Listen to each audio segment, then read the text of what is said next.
I'm Nathan, this is my wife Megan, and we recently came back from the trip that we took to Kenya with the medical and dental teams. This was a really cool opportunity that we got to do together as a married couple. We helped with the vision team, so we screened all of the students' vision, checked their farsightedness and their nearsightedness. The last day we were there, we had a community health fair that was open to all of Molo, and we saw, I think, about 70 people that day. And that was really cool because we got to see firsthand people that struggled with their nearsightedness, because we gave them readers after we tested them, and they were able to actually read things after that. It was just really eye-opening and very cool to be able to be a part of something like that, where people don't have access to that every day. We sponsor a child.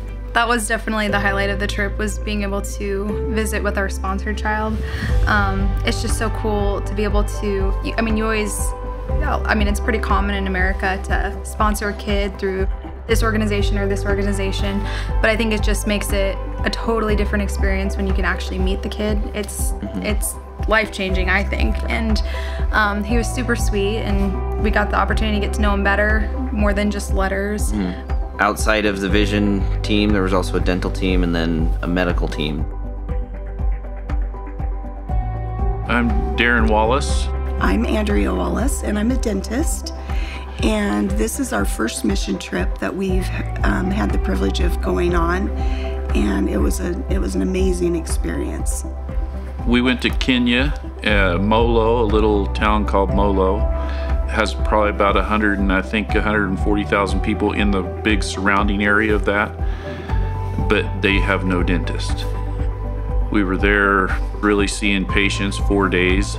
We ran through about 150 people and extracted probably about 350 to 400 teeth in that time. A lot of diseased teeth. We didn't make a dent, really.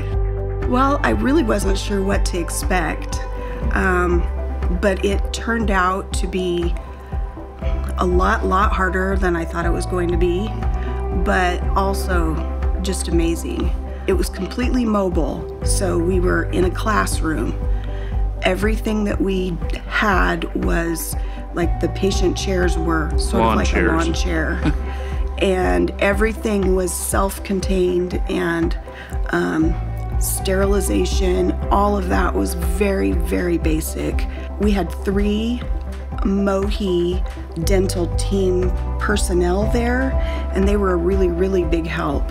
But we went prepared to do what we do here in the States on children, like fillings and sealants, but we didn't, like one day I didn't do a single filling because the children would come in and they would have multiple areas where it just abscesses and swelling, and they were in so much pain. And so all we could do was just take teeth out and put them on antibiotics, basically.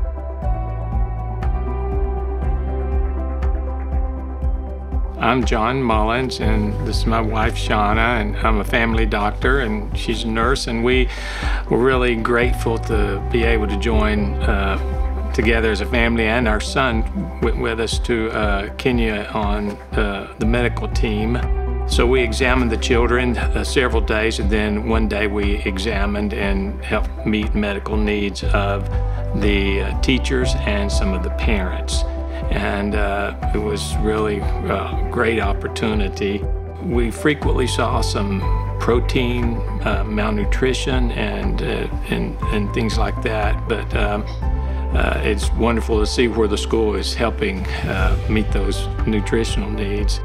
You know, the Kenyans, they certainly made you feel welcome. That's one thing that stood out to me. They were just full of gratitude and charity to us, and we appreciate that. We saw close to 600 total, including children and adults. I was grateful to be a part of the medical team, but I think what brought me the most joy was just interacting with the children, hugging them, laughing with them, playing games with them, and just seeing the joy on their faces to know someone cared about them. To me, that was a real rich time of fellowship with the Kenyan children. You know, as Shauna said, you see these children, you see them getting enough to eat, you see them joyful, but yet when you go into the slum and you see where they have to live and the difficult environment, but yet you're coming out of that, and then you see them in the Christian school where their future is brighter. I believe because they have Jesus and they have a Christian worldview that gives them a different trajectory than the environment they grew up in. The door really just opened for us to be able to go, and we just felt like it was what God wanted us to do. And I feel like if that door opens for others, they definitely should walk through it.